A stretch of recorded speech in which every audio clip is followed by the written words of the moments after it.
Panabo, Mayor Jose Estudillo Relampagos, Mayor. Sa ato ang First Lady, Madam Josephine Hinteles Relampagos. Sa ato ang Executive Assistant Secretary, Boss GM Relampagos.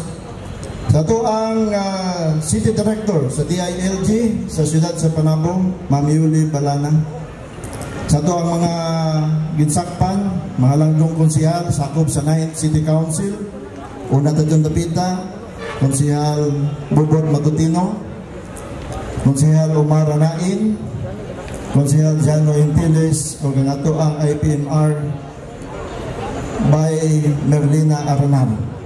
Sa ito ang Kanhi Board Member sa Probinsya sa Davao del Norte, Engineer Franklin Intiles. Sa ito ang mga barangay kapitanis, ngania karon dinhi nakiguyog kanato, hindi kato ang bless unya sa ito ang Gambalay. Nadugay natong gipaabot uban sa mga barangay officials, sa ito ang mga entrepreneurs, mga negosyante nga mahimo unyang maoy mo okupar nini ato ang mga stalls dinhi. Sa ato mga empleyado sa Siyudad sa Panabo, mga bisita, mayong hapon sa tanan. The long wait is over. The dream has now become a reality. This project, the Panabo City Market Complex, was originally conceived during the administration of the late Mayor Attorney Jose L. Silvosa Sr. When Mayor Silvosa died, the idea behind the construction of a new edifice did not die with him.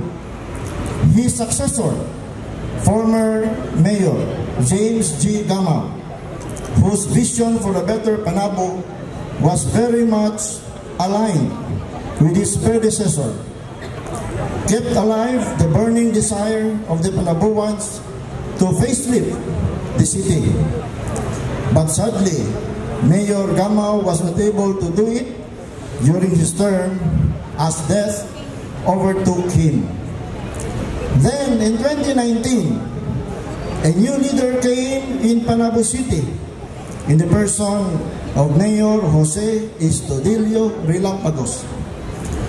Fortunately for Panabo, Mayor Joe is as much as enthusiastic as the two mayors to really give Panabo not only a commercial center that would provide additional revenues for the city, but a beautiful landmark that boldly manifests the progress and development of the place, as well as the industry and resilience of its people.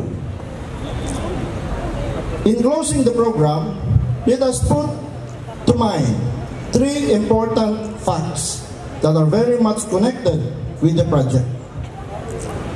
Firstly, the vision to come up with this project was shared by three mayors, with their first names all begin with the letter J.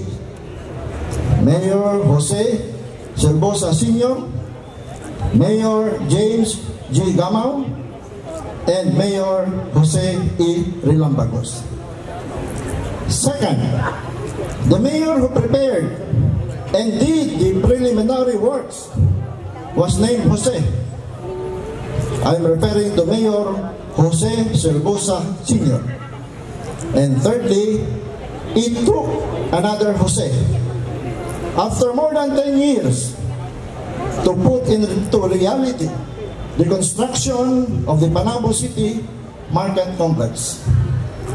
Ladies and gentlemen, it is but fitting to close this program by giving a big round of applause to the energetic, hardworking, and loving father of Panabo City, Mayor Jose Estudillo Relampagos.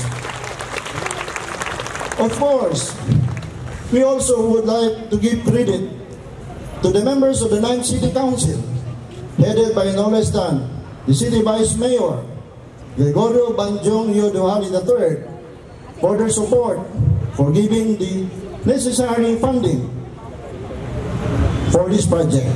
Ato sa palagpakan. So kanatong tanan, hinaot nga ang Ginoo kanunay magapanalangin kanato o unta kiniadto ang bidanggo o niya na karon sa atong atubangan o pagka-bendisyonan niya sa atong kaparian, mahimo kini siyang instrumento nga padayon kita magkugi alang sa kalambuan o progreso sa atong syudad. Salamat og mayong hapon sa tanan.